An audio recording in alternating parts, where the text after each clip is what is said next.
All right, we have literally 4 rooms that we are able to add because the resort has some availability that we can play with. We sold out our room blocks, so please reach out to us via email. It'll be in our post here in the notes for you to just click on and reach out, and we'll get you reserved because... Well, info@vitaledgewellnesscoaching.com is how you can contact us to find out more about Cianalani and the amazing eco resort that we'll be hosting a group with on September 11th through 15th. Come down and join us to rest, reset, and reconnect. Rooted in resilience, inspired by nature, powered by movement. The podcasts where healing meets empowerment. Let's rise and thrive together. And now, here are your hosts, Scott and Melissa. All right, everyone, welcome to Rise and Thrive podcast through Vital Edge Wellness Coaching. And this is Scott, and I am Melissa. And we're going to talk about stress and worry today. No. Yeah, we are. We're going to talk about stress and worry. That's a big topic, but we're excited to be with you on that. And Scott's going to lead us in a mindful moment so we can release a little stress right now. So this topic is coming up organically for both of us. We just had a discussion around stress and worry in our own individual lives. And so this is a great topic for today, and every human being needs it. So before we talk about stress and worry, let's de-stress and de-worry a little. All right. Settle back into your chair. Feel the weight of the chair being your full support. Maybe close your eyes or lower your gaze. I like to turn my palms upward on my lap. And we're just going to focus on our breath for a few moments. We're going to count. We're going to inhale to the count of 4. 1, 2, 3, 4. Hold at the top for a second. And exhale to 6. 2, 3, 4, 5, 6. Hold at the bottom. And then follow your count for 4 in. Hold. Exhale. Relaxation happens on the exhale. Let it all out to the count of 6. Find your own rhythm. I'll watch the time.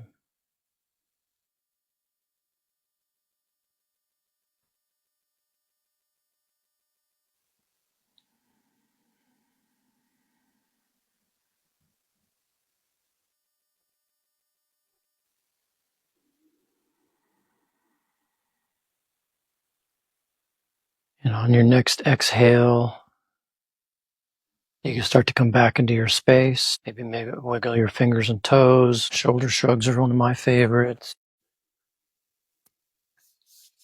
And welcome into the podcast. Stress and worry. stress and worry, yes. Just as a reminder out of that. Yes.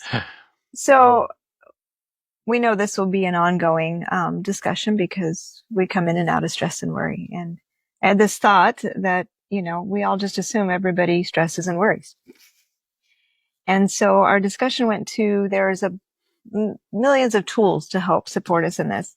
But what we wanted to bring up today is to start with the choice. And how do you worry? And when you worry, what is your patterns or habits that tend to happen? And so we want to explore that with you today, sharing some personal experience and how we've navigated it, and to offer you to walk away today with a pause, to notice when stuff starts to happen in life. Just give yourself a moment to reflect as, how am I reacting or responding to this? And to realize where that's where your power is, because we have a choice in that moment. To get ahead or to make things better doesn't mean we have to feel horrible and stress and worry about it. We often know that takes us down. So I want to open up that and let Scott continue, and I'll explore it. Well, one of the things you and I talked about was, where does worry come from? What is it? Is it a thought? Is it a feeling? Is it both? Is it learned behavior? Is it a part of who we are? Can we change it? These are really big questions that we don't tend to slow down enough to take a look at when we're doing our own self-awareness exercises. And I can speak for me that I have focused a lot on solving the worry. And I'm not a worried person. I'm a trusting person. I believe everything's happening for my highest and greatest good. But triggers come into your life that create that disconnect from what you believe is for your highest and greatest good, because it doesn't feel like it. No. When you're having financial problems, it doesn't feel like it. When you're having health issues, it doesn't feel like all this is coming up for my greatest good. When you're getting evicted, or you lose a job, or you lose a relationship of some kind, it doesn't feel good. But that's what creates worry. And most of my worry is inward focused. What did I screw up? How could I have done something better? Yeah. And I think my opinion is that's the worst kind of worry, because now I'm degrading myself. And I'm wondering what our listeners and our viewers use for their own tools to pull themselves back out of that cycle of self-degradation that worry creates. Because what you focus on expands, and what you feed the machine, it brings you back to the same thing. Well, that's something that I actually had the experience with the individual this morning, is when you have, backing up for a moment. The first part we're talking about is like, just, you've got to observe. How do you respond? Because that's when we know we can make some changes there if we need to, right? If we just get swept up in it and we think, oh, this is just how life is, right? We're supposed to worry, stress. And I had this discussion with individuals this morning that when you have one worried thought, that worried thought has a frequency. And this is a neurobiology here for a moment. It will grab onto the same frequency of thought and add on to it. And that's why we often get stuck, right? We get in that spiral of worry, going to sleep with the head spinning and worry, and then waking up and worrying, and it's adding to it. And we have that, like I said, that power. I want to inspire people to like, okay, let's become aware of how I worry or stress. And then I'm going to be with it and realize, I have a choice here. So the discussion I had with those individuals this morning is literally, we changed the frequency, the thought. We started focusing all the things that were positive or heading towards this outcome that was stressful, was coming from that experience, right? When you think it's your greatest and highest good, and it's not, doesn't mean it always has to be a touchy-feely happy thing. We often have experiences where a negative thing took us in the right direction. Oh, yeah. Right? I got a whole list. So this individual, we talked about that, and we talked about how, again, the frequency, like when we focus on the good that we're seeing there and the positive, that not degrading ourselves, not going into that frequency, guess what? That positive, that more higher energy frequency starts to grab another one of those. And I literally watched this individual. I was in a training session with her, physical training session, and watched just the shift of her body and the energy behind her movements and her capacity just shift. And that was all through thought. And so I want to just inspire us that, like Scott said, where did worry come from? And I used to say this, and it comes up occasionally. I love my dad, a very close relationship with my dad. And I always remember sharing, like, I learned from my dad. My dad would worry about worrying. And I grew up with that. And I took that on, and I was following that path.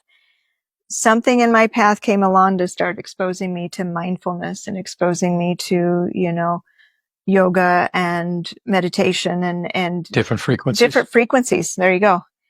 And I was able, I'm just going to say this, it's coming out of my mouth, save myself, because I was going down a dark hole. Mm-hmm. I was getting overconsumed. And I remember my parents getting worried. I was staying up half the night to get homework done. I was obsessing on stuff. I was starting to head into that.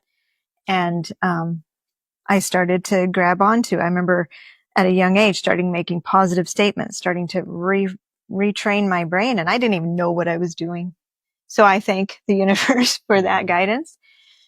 And now, I was talking to Scott, like we have moments happening in our lives right now that are stressful, and they're coming up. And because of my practices, I could worry. I am a little bit, right? Those patterns are still in me. And I'm like looking at, and I'm stepping back to observe, because no one said I have to do this. No one said I have to feel bad in order to get better or make things work.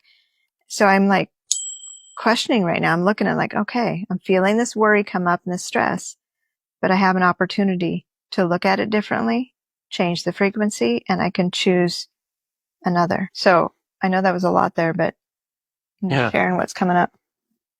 Well, there's a famous saying that says worry is taking poison and expecting the other person to feel ill. And that's true. You don't have to embody the worry, but we do. It's easy to do. It's a human condition. I think for me, I let the worry hit me as kind of a first wave. And I let it kind of settle. And then when the next wave comes, I go, well, wait a minute. I don't know if that's really helping me move forward in the situation. And then it's a little less worry. And then the third wave hits and I'm in solution mode. I'm in solve mode. Okay. So if I don't want worry to take over, then I need to change my frequency. You said a few things in your example about frequency practices, body movement, right? Mm-hmm. And body movement cannot be discounted in this conversation. If you're a runner, you know what I'm talking about. It changes frequency. I need to blow the cobwebs Yeah. out. Right. I used to box. And so I would go down and hit the heavy bag in my worry because it would get that out of me. Well, this is for our first responders too. I mean, it's often given, you got to go, our therapists, all the people receiving and hearing a lot of the stress and worry, you got to go help the body run it off. And so, yes, you just nailed it right there. That's the body and the mind are not disconnected, which brings me to the chakras. The body keeps score. Mm-hmm. So my worry, the general kind of ebb and flow worries in my life tend to end up in the root chakra, which is a safety and security place. It's not going to be like that for everybody. It could be maybe your voice isn't heard and it'll be in your throat chakra, which has happened to me too. The sacral chakra is where your power source is. So it depends on a lot of things. But for me, it generally tends to be my root chakra. So when my practice, if I find myself in worry, I'll generally focus on ways to clear out that chakra and exercise and grounding, right? However, I say all this, and it is really hard when you're worried to stick to your practices. It's really easy to get, because that frequency pulls you in with all the others. It's like a tractor beam. And if you don't understand, if you're not familiar with the frequencies, don't worry. Not frequencies, excuse me, the chakras. Don't worry about that. Stick with us and you'll learn more. We'll expose you to it. And it's very connected with the systems of your body. It's not just I wanted to point to my chakra poster. That's sometimes up. That's a different studio. A different studio. Yeah. But those are the energy systems in your body, and they accumulate those emotions and those frequencies, and your body needs to process it. I mean, it's an easy way to kind of think of it that way. And so when Scott talks about grounding or running, that's helping your body process that worry that went through, grab something else, and not have it build up in pain or emotional pain that's showing up. So I think foundationally, we're looking at helping people look at first, as you're hanging out, listening to us right now, driving a car or watching us, how do you respond? How have you respond? Are you having stress right now? Are you having worries right now? Yeah. And I think that a huge part of this conversation is it's most likely a learned behavior, as you described from your dad. And my mom is a worrier. We've had these conversations for years. At 81 years old, though, she's worried less than she's ever been worried in her life. She's figured it out that she still has worries for her boys and their best and all the things that she did worry about, but she's less worried because she's realized that's where her freedom is. It is a choice. And you have to be able to, I'm a coach, so I'm all about present moment, growing to the future. There is some value, however, in being in the past and looking at where the worry came from, recognizing it, and then coming back to the present moment to decide how you want that to be different today. Because knowing where it comes from empowers you. It can empower you to make the shifts you need for the right frequency the right practices. And like you said, you didn't feel like when you were practicing, it was doing anything. You're just like, I just know I need to do this. And over time, it made a difference, right? Right. And I just say, I'm seriously talking about an experience earlier today. Worry encroached with some thoughts, and I just felt a pause. I'm like, I have 3 ways I can look at this. And I'm finding as I practice more that, and I say practice is meaning the pause and being able to offer myself a moment to decide. And I'm realizing I get to choose how I want to feel, and I want to feel those other frequencies. It doesn't mean I'm going to, sit on my hind end and twiddle my thumbs and hope I will continue to move forward. It leads to action, right? It leads action. And I want to choose it to be positive action and feel good action, not out of, if I worry about this, it's going to make it better. We get to choose whether we do it happy, whether we do it in a state of worry. And I think that's, like you said, your mom's feeling that empowered, like when I see that wave come up, because she still worries, but now she sees it and she's like, she's doing breathing exercise. She's doing things that she knows she can help her body, because our body has a memory of those patterns of worry. And I even think about just worry about my kids, right? I'm good at that. And it's like, all right. I even had a moment the other day, like, she's going to be fine. She's a big girl.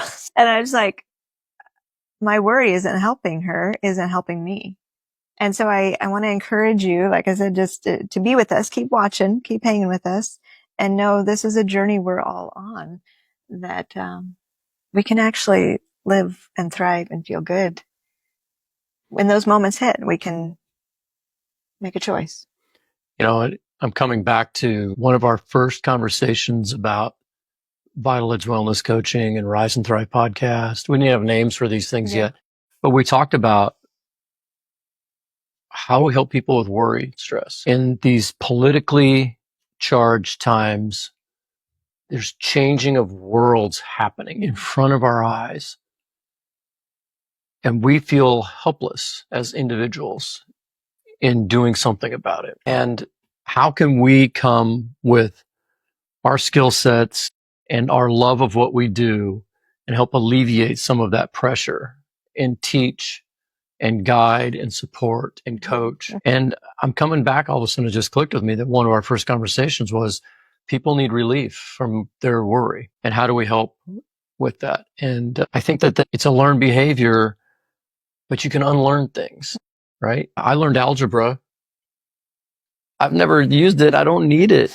You learn to worry. Do you need it as often as you do? I like that. Right? I like that. Yeah. But we have to make, you said it earlier, we have to make that choice. Well, and we get to choose. We get to choose how we want to be, which is so empowering when you feel that, like, wow, this is your life right now. I catch myself saying that to myself and to many of my beings I get to work with. And I'm saying it to you. This is your life right now. It isn't when you retire. It isn't when you get all your shit together. It isn't when is you that stop exactly? worrying. Yeah, I don't know. So, right? The present moment is what we have. And so I want to encourage us to come together, to support one another, to say, oh, this too shall pass. One of my favorite sayings. And I have a ring that says that. And not to wish time away. It's just knowing that I have a choice in that moment, that if a wave that is stressful, right? It's our perception of it, right? Because something stressful to one person is like a piece of cake to another. Depends on who's seeing it and who's experiencing it with your past, right? Looking at the past a little bit, you came with your own lens.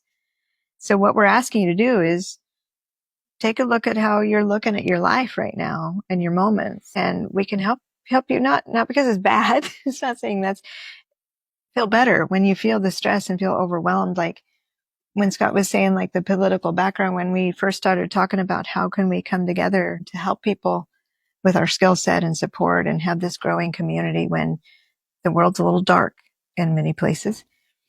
And this underlying, not only the moments of stress and worry just up front, but there's this background, the political background worry and stress. And I know for many people, financial and jobs and all that stuff is shifting. We're going through an amazing transformation of change. We can look at it as this, or we can look at it as this. And I want to look at it as this, and us coming together to help each other reframe, help us notice where we're at and how we can choose and be that wave.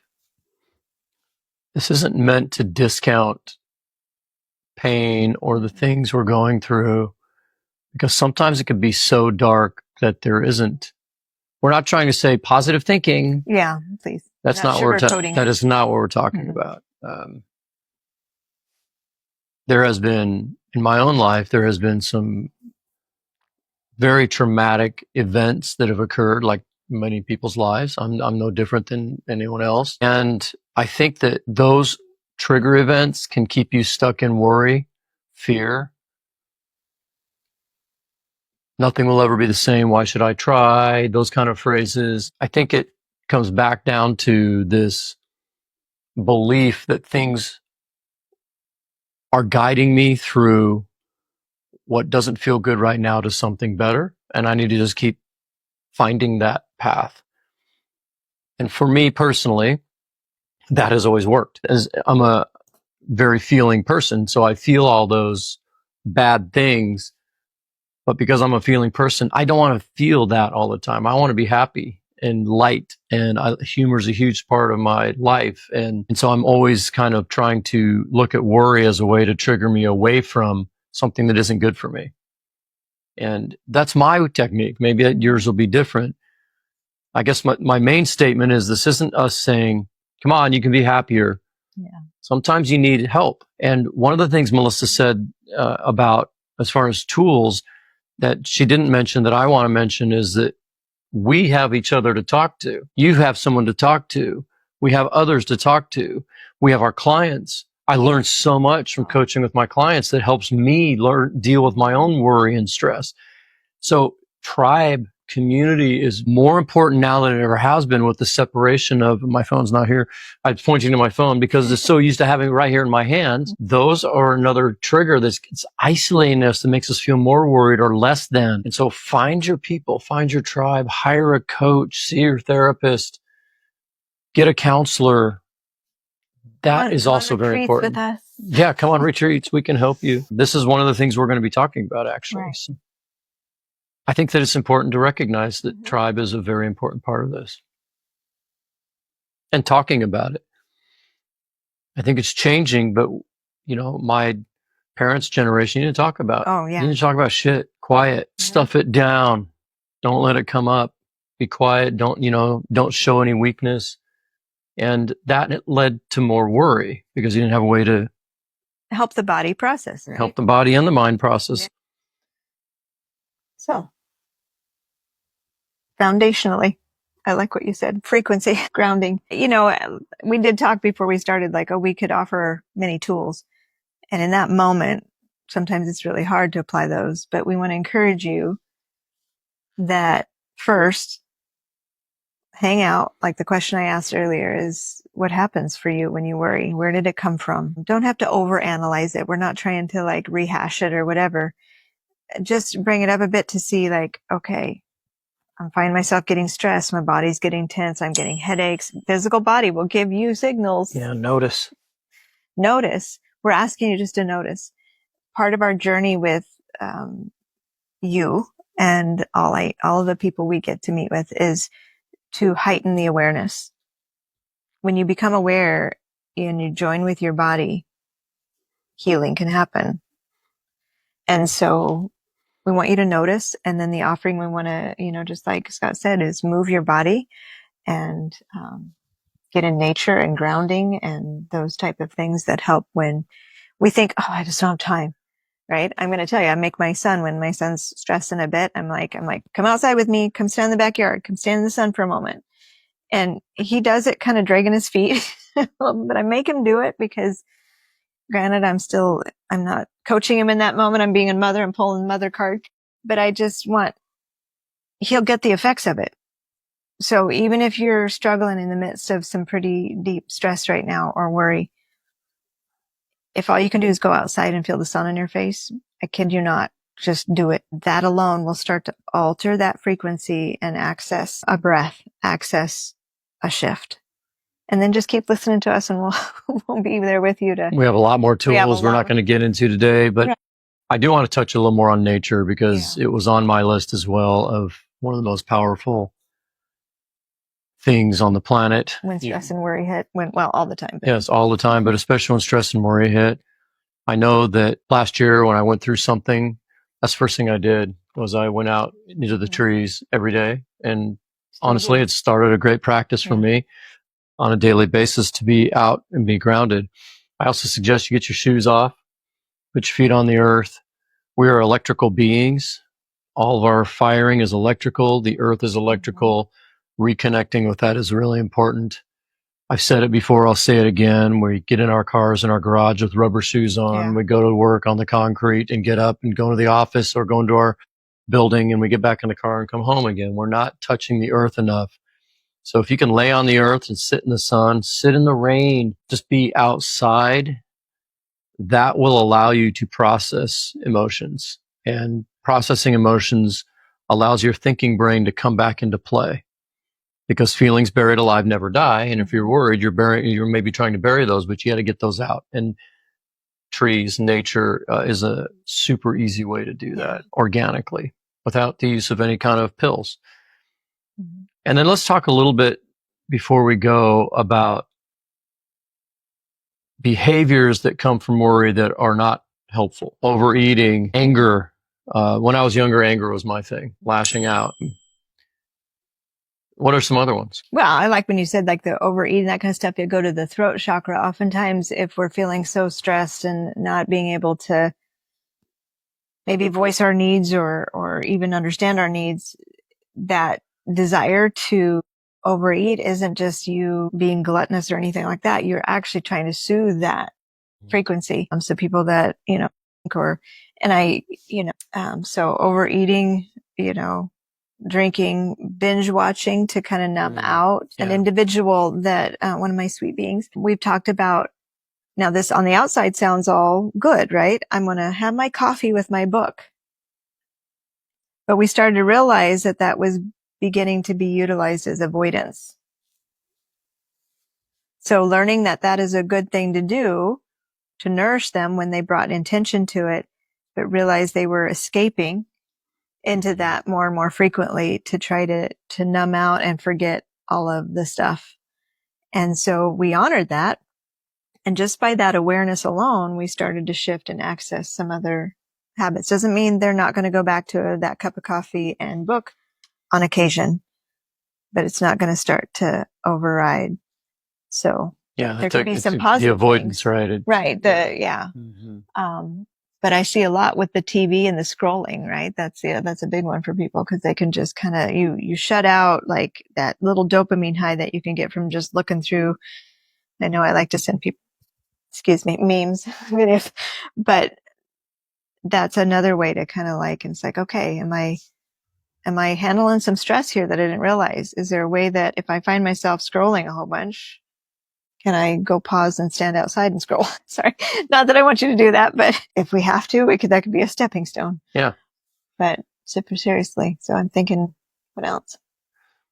Well, you talk about eating, and I had an epiphany this past few years where I stress eat, and it was kind of shocking because I'm pretty fit and take care of myself and eat well, but I noticed a pattern that I'll have an extra couple of tacos if I'm more stressed. I love tacos, by the way. I eat tacos all the time. You say that, he said that in another episode. Yeah, I did. And I think that it's just an important thing to notice that if you are not an overeater or you don't have, body issues, you can still have these behaviors. Right. Because your body's trying to find some balance. Some comfort. Right. And I love food. And so that's how I was trying to comfort and quiet down my worries and stress. Yeah. So I want to say what Scott's bringing up by talking about is asking you. We turn around and ask you the question, what do you do? What comes up that tends to, if we bring awareness, I'm going to come back to the A word. If we bring awareness to it, the next time you go to start binge watching something or overeating something or taking the bag of chips to the couch versus just putting a little pile on your plate, there's that, am I stressed? Maybe not, But that's where the awareness lies, where we can start to access like, okay, it's a lot easier to go binge watch Netflix than it is to walk down my hall and go into my other little yoga room and breathe and do some grounding and leg work. At the same time, I know that I'll feel so much better if I do. So that's part of our support to you. And it's not accountability like you should do this, you should do it. And you're like, I know I should. It's like, no, we're letting go of that. We're just honoring the body is trying to feel better. It's trying to balance itself. And in this culture, we have a lot of things around us telling you, oh, do this and you'll feel better. Eat this and you'll feel better. And so we grab onto that because we're so busy often and stressed with life that we listen to those things because it's a little ounce of hope. It's like, oh, maybe I'll feel better if I Well, eat and it's easy. those. Easy. Yeah. It's easy. So we want to help you. And that's part of, I guess I'm going to lead it to our retreat is when we decided we both have our own practices, right? And we're coming together to bring you this because we saw the need. This meaning Vital Edge Wellness Coaching for our listeners. Yes. Oh, yes. Sorry. Vital Edge. Sorry. Thank you for pointing that out. I know a lot of you just listen because you're in commute here. In order to help us be able to have a little awareness, we have to step out of what we have created that has the patterns. A lot of times our lifestyles and where we've been, where we live is where a lot of our problems and worries have developed. So it doesn't mean it's not a sacred space for you, but it's helpful to get out of that space and clear the mind, get some awareness. And then we decided we're going to create this time where we go on retreats and help people to go enjoy a place, nature, to reconnect with our roots. And in between, have the support to reestablish that ground in your home, to reestablish that sacred space. So that's coming up. We have our September 11th to 15th, Chianalani, we're going on a retreat. We do have a couple more spots. All of our rooms that we reserved are taken or reserved, but the resort, we checked with them and if they have the availability, we could add a couple more. So they've got 4 spaces that we can potentially add. So if you're interested in coming and hanging out with us to change this frequency and observe and become aware, and then please reach out. And it's info@vitaledgewellnesscoaching.com. Link will be down in there so you can click it later if you're driving or something. But please email us and we'll check on that for you. If you go to the website, it does say everything's full, but there's a note at the top that says reach out to us. And with that, know that the retreat is not just us saying, oh, come to the retreat.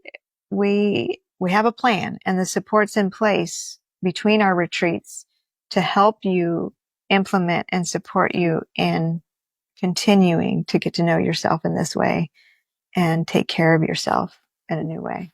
We're hoping we can help you break your patterns and create more self-awareness. I'd like to recommend a couple of books for you. We're both Eckhart Tolle fans, and The Power of Now is a fantastic exercise in being present in this moment. So you recognize when you're worried, when you're not worried, when you're stressed, recognizing what you'd like to change in that moment of now. And my personal favorite is A New Earth, which is a new way of being and thinking. It's not really new, but it's more ancestor focused kind of a philosophy. So I highly recommend those if you need something to help you on this journey of breaking old patterns of worry. And I'll just close us out by saying it really comes down to listening to your inner self, and that's your capital S self. There is this voice that gets drowned out in this busy world. We're in our heads a lot. We're not in our bodies. We're not in our souls and our guts. But there is this soul voice that knows the patterns and it knows the journey. And it's not affected by these things we've been talking about of the outside world and busyness and what other people think of us and such. It is drowned out though. And so allowing that to rise up will give you a better chance at living a less stressed and worried life. So that's where I think we'll leave it. Yeah. Anything else you want to add? No, I think that was good. All right, more to come. This stress and worry is going to be a continual touchstone topic in our podcast with our guests.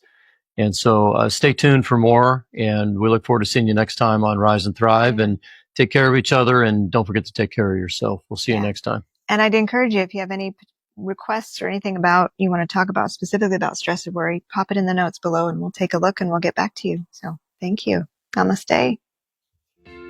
Thanks for joining us on this episode of Rise and Thrive. If you're ready for a deeper reset, join us for our upcoming wellness retreat in Mexico, September 11th to 15th. It's the perfect opportunity to recharge through movement, mindfulness, and connection. Visit VitalEdgeWellnessCoaching.com to learn more. If you found this episode valuable, please subscribe, leave a review, and share it with someone who could use a little more rise and thrive in their life. Follow us on your favorite platform to stay inspired. And until next time, keep rising and keep thriving.